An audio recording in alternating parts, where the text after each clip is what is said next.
Is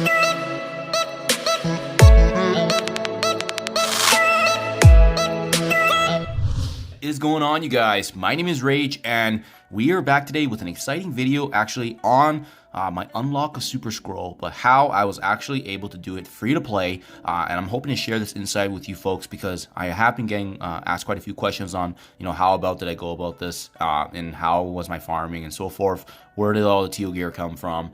Yeah, so we're gonna be breaking that down today in today's video, but as well walking you through ultimately everything that essentially added to the overall conclusion of my progression and ultimately unlocking super scroll here in these last few months. So let's get right to it, guys. As you can see on screen here, my total collection power is just shy of 31 million, strongest team being 1.9 million, and having super scroll has actually been just such a game changer. This is the highest my arena rank has ever been. Absolutely insanity. I've never felt so impacted by a single character in this game, even playing this game for the last few years here. Now, first and foremost, guys, the big elephant in the room, how were we able to get so much teal gear farming? Because that's ultimately the outlier. And in terms of, bringing up your characters to gear tier 18, I would say that's probably the biggest bottleneck for folks trying to enter into Dark Dimension 6 is that it's not whether or not you have gold or trading mats. It's getting these characters into that gear tier 18 that's strapped by uniques. So in all honesty, there's only a couple ways you can get this, so that's why I can touch on it briefly. But I mean, it's a very simple answer. So hopefully this can help you guys. But people have reached out and asked, how was our alliance doing? How have we ranked in the past year for the incursion raids? Now, keep in mind, we got to incursion 1.6 in these last few months, but we started off on 1.1 and 1.2 when this first released in June or July, I believe, right? So we've only been doing this the same amount of time as everyone else has been. So the differentiator must be the rankings. However, I can attest to the fact that we've actually not been in the top 1%. So typically with all Spark Heroes, we generally fall in that 2 to 5%. So you go to rankings here. Ideally, you want to be aiming for this top 1% because it does give you those epic orbs, which has those heavily coveted uniques, right? When you are in the top 1%, you're getting that. As you can see, by falling into this bracket here, 2%, you're not getting that. You're only getting, let's see here, elite orbs and as well as the regular gear. You're not getting the actual uniques that actually have it with the epic orb. So no, I can confirm that in these last few months we've only hit this 1%. I think only twice. So out of all the raid seasons that we've done since June, we've only hit the 1% twice. So it is definitely not coming from the raids. However, what does come from raids are obviously everything that's other than those uniques that you need, right? The teal, uniques, bringing them the astral energy and so forth. You need all of that as well. So that obviously makes a big factor. But I would say 40% of those teal materials did come from raids themselves. 50%, however, as shocking as it is, came from the actual store. So this is gross, right? Like, this is probably the only way you can do it. But as you can see, even right now, I'm done with Dark Dimension 6. I'm still constantly buying this in the store. The only difference I'm doing right now that's different is I'm not core refreshing. Every time that the store came live, I refreshed twice with resets because there's only 3 resets in a day. So that means typically you could be doing this 300 cores per day, and that's exactly what I was doing. So thankfully, there was a lot of power core events that we saw with these last few months that we were able to double dip on this. I couldn't really maximize my campaign energy as much because this is where all my power cores was going. But as you can see here, this is the only way to get it. So that's why I was doing it and buying it constantly. But this store alone has basically been 40 to 50% of my uniques that I've been getting, just because each day in, day out, I was just buying it regardless if I needed it or not, because I knew this was going to be a bottleneck for many of my characters, right? And that's it. Like, even if you go over to the War store and the Crucible store, you just don't see that same level, right? You can buy this stuff here. You can buy, obviously, some of the uniques like the Miasma and the Quantum Energy, but you don't see those specific Gear 18 uniques that you need, like kind of the one that looks like the Sriracha sauce. You do actually need to get those through either the gold or as well, like I said, the epic orbs that you get from raids. Now, seeing this alien spores here, actually, just because I built up Skrull, it's a little low. What I like to do in my strategy now is when something's low, I just buy it so I can slowly accumulate over time, or I check which characters I could potentially be upgrading, right? So I do see that there's value here. And same with the Crucible store. Crucible is a big one.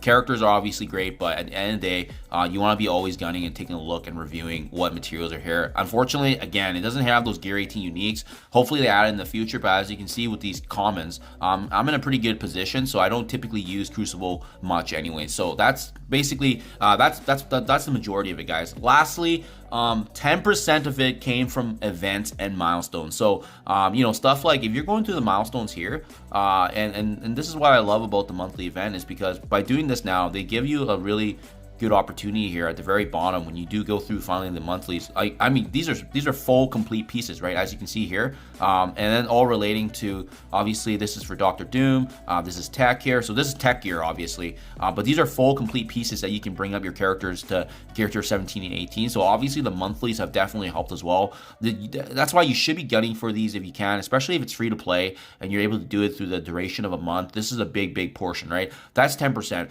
There has been other stores in the past, and unfortunately there's nothing live right now, but we have that Ebony Treat store, and then we also have that Apple store where they did feature shards of characters as well as these Gear 18 uniques that you can buy. I solely focused on Gear 18. I remember with that one, I must have, like, especially the Apple store one, I think I got like, you know, 15 to 20 of those srirachas, because that's all I basically bought, right? And by doing that, that really did kind of help me cover that shortfall and difference that I was seeing. But yeah, a big part of it is the store, guys. Management in your store, I can't understate that enough. I feel like if folks don't care about the refreshes in the store and using power cords to buy, you're gonna be missing a big portion, especially if you're not in the top 1%.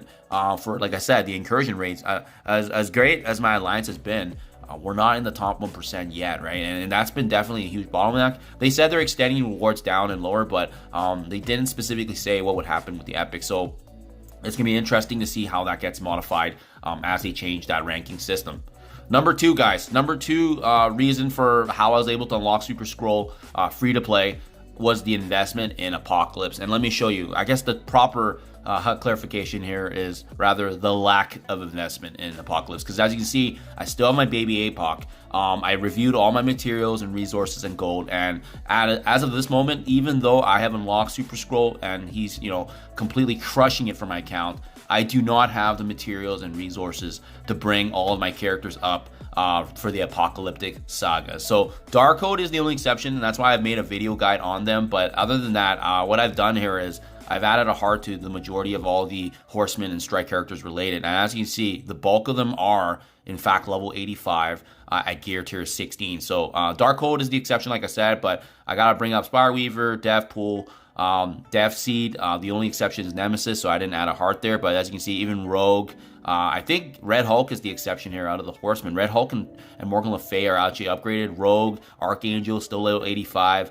I mean, just look at all these characters I have yet to upgrade. And the reason being is because when I did the math earlier, it made more sense for me to invest in Dark Dimension 6 characters. Although you can find some value synergizing some of these characters for Dark Dimension 6, the large fact is that, you know, many of them are not able to double dip. You know, Kester was a great example because she's in Pegasus. She can be used in Dark Dimension 6, and she can be used for a big Apocalypse unlock. I mean, she's basically the trifecta. You got to bring her an absolute lock, right? But other than that, everybody else is kind of you know, a cautious decision whether or not you want to fully invest. I think Spiderweaver definitely has value too, but as you can see, I didn't pull the trigger on her either. So yeah, the amount of catalyst, teal gear, training, gold materials to bring these characters up to gear tier 17 and level 70, and level 90, with those requirements going through, is probably a huge management resource sink, right? And then that's why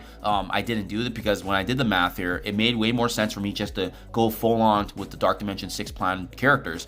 And at the end of the day, that's obviously translated to my success here. So I think that's definitely something that's missed. And I've relayed these facts to my alliance as well, and they've agreed unanimously that those that have invested in Big Apocalypse are much further behind than me in Dark Dimension 6. Even right now, I think only a couple of them are actually in it right now, and many of them are just still waiting to start because of that huge investment in resources for Big Apocalypse. And to be quite honest, guys, I am ranked right now in arena number 4, and I gotta say this, like, I bet you everyone here is probably shocked that I have a baby Apocalypse up here battling these guys. And like I said, the impact of Super Skrull versus Big Apocalypse, it's not even comparable. I feel I'm completely crushing these teams and characters that do not have Super Skrull, and that's going to be the meta in the future. I'm glad I was able to at least skip that aspect of the game because there's a huge boatload of resources and materials that I was able to not have to utilize yet, and now it's translated to my success overall in the game, and as well further bolstering all aspects of my gameplay. So absolutely huge, guys. This little hack of just skipping Big APOC, I think, was so underrated and as well misled because everyone just treated it as a must-do, when in fact, my goodness, it's definitely can be super detrimental if you do not have the resources, obviously, for Dark Dimension 6, ultimately pushing for that Super Skrull.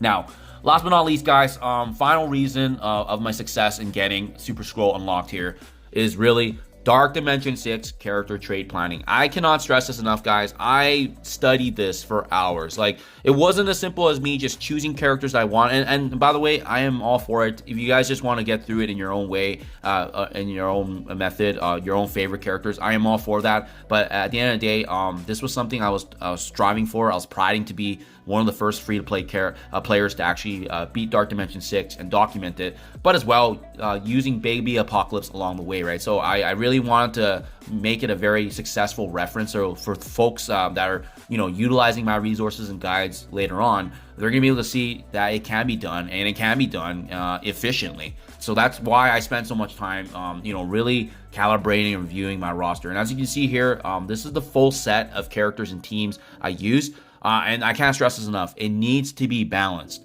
Now, look in the top where they summarize from left to right. That's Bio, Mutant, Mystic, Skill, Tech characters. You want all these ranges to be in that 4 to 5 mark. Now, the exception is obviously Mystic in the middle because although I have 3 characters I brought up for Mystic, 2 of them were actually a little higher. So Cloak was, more expensive than the average. And then as well, Robbie Riaz. So having both of them kind of push it up higher obviously played a factor. But that's not to say that this was such a well-balanced team. You want to be aiming for characters that fit in these different trait slots as you progress, so that way you're not hindering your progress.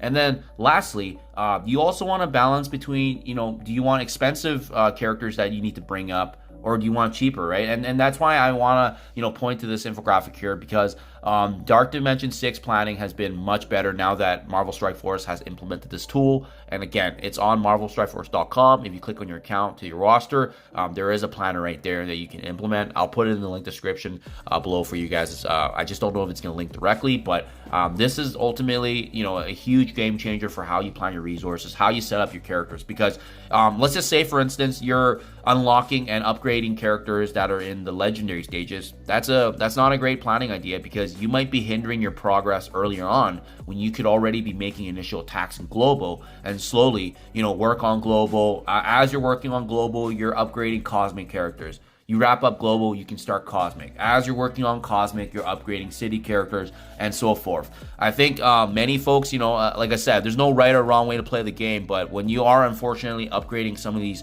legendary characters, some of these city characters, before you enter into city and before you enter into global and cosmic, you may not be able to, because you already utilize all those teal investment characters, those uniques that are needed for characters potentially having the same materials requirement. That could overall play a factor as well.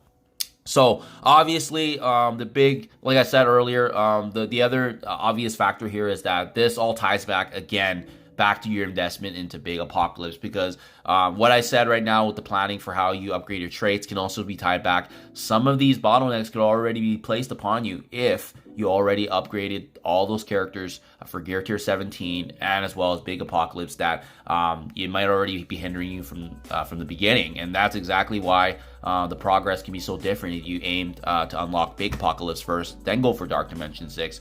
as opposed to me, where I left it as baby APOC and went straight for Dark Dimension 6. So there you guys have it. Really the true big 3 reasons of how I was able to go through unlocking Super Skrull completely free to play. It's great to see that, this is a management of resource game, and we were able to fully utilize that. I cannot wait now for the next Dark Dimension, but now it's back to the drawing board. It's back to, farming up and building up characters and teams for the game modes I care about, which in this case now is raids and obviously arena. But always a great time, guys. I'm always excited to share any questions or concerns. Please let me know, but I hope this is able to at least kind of draw you guys a roadmap or provide insight at least how you're going to be going about this, especially if you're watching this later on and you have not invested in characters like Apocalypse yet. This is a huge game mode and definitely requires more attention than many may think. So thank you as always, you guys. Do appreciate hearing back from you as well. Thank you, and I'll catch you guys in the next one.